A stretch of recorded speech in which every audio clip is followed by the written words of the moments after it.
Well, welcome back to Volcano Bible Stones. Today's show is about the Virgin Mary, and as I promised, it's one of the most beautiful stones you're going to see. And again, all of these stones I found in nature. And I didn't make these, chip them, chisel them. I don't even know if I washed them. I just picked them up, put them in a box, and now you're getting to see these. This is really, in my mind, I believe this is a artwork from God Himself. These stones are at least 1 billion years old because that's the time frame it takes to make this type of a product under extreme heat and extreme pressure. And it was an old volcano that I found. Anyway, the first stones that we did in the series, we did the Holy Trinity, and now we've got Adam and Eve up there.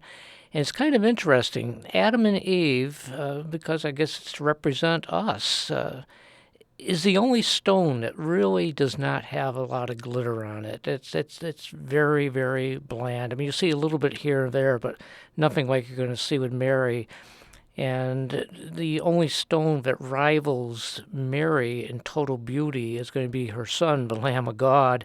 And that's still a couple shows in front of us. We got to first do Mary, then we'll be doing John the Baptist, then the Lamb of God, then Peter, then riches, and then Satan. Anyway, this is Adam and Eve. There's Adam's side, there's the back side, and there's Eve, and you can see where they are joined together in the middle. After that was Moses. Moses was really quite a startling stone because you can actually see the image that I believe is the image of God in the Ten Commandments. And on the back of Moses, you can catch a glitter of yellow diamonds. It's a really, really beautiful piece. So we're going to leave Adam and Eve, and we're going to go into Moses. There's the back side of Moses, and we're rotating around, and you can see there's the image in the Ten Commandments. And if you're able to stop your display with a pause button on your own computer, you can actually see a face up in the head of Moses, eyes and nose, that type of thing. And what's interesting is there's a veil over Moses' face, and that's because after he had been met with God, his face glowed so much that people were afraid of him, so he had to wear a veil. Well, after this, we will be getting started on Mary in just a couple seconds here, but right now we're still on Moses, and I want to thank you again for watching these shows. Again, you're seeing just what I picked off the ground all in one day in an afternoon. Well, enough of the history of the older stones. We're about to go into Mary, so. Thank you very much again for watching this.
This is the Christmas season 2013. And I thought it was kind of interesting to point this out, the numbers themselves. Uh, Moses was born in 1319.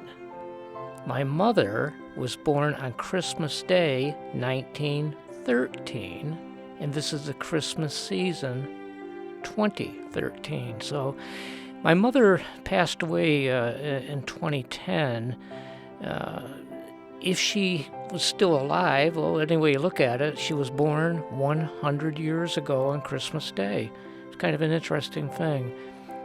And this is obviously a picture of Mother Mary with Jesus.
We all have, we seem to anyway, have access to the internet nowadays.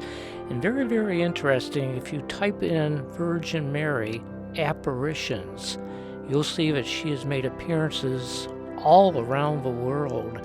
One of them that was the most startling was one in Egypt where she appeared for over 2 years. And she was seen by 1 million people, including the then president of Egypt and most of the politicians of the day. She's always got a message that man really needs to get its act together. When she appeared in Egypt, it was because war was imminent, and she did divert the war from happening at that time. She's always trying to help us, and she'll tell you, like in this scene here, it's an image of in Lourdes, France, where she is talking about how much she loves us. But anyway, I would advise you to get on the internet, and you can also look for prophecies that Mary made, and we could be coming pretty close to the end of times. I think she said that when she made these prophecies, she said that there would be 3 more popes, and after the 3rd pope, there'll be a warning from God Himself where everybody alive on the face of the earth, no matter what faith they believe in, will all hear the warnings at the same time.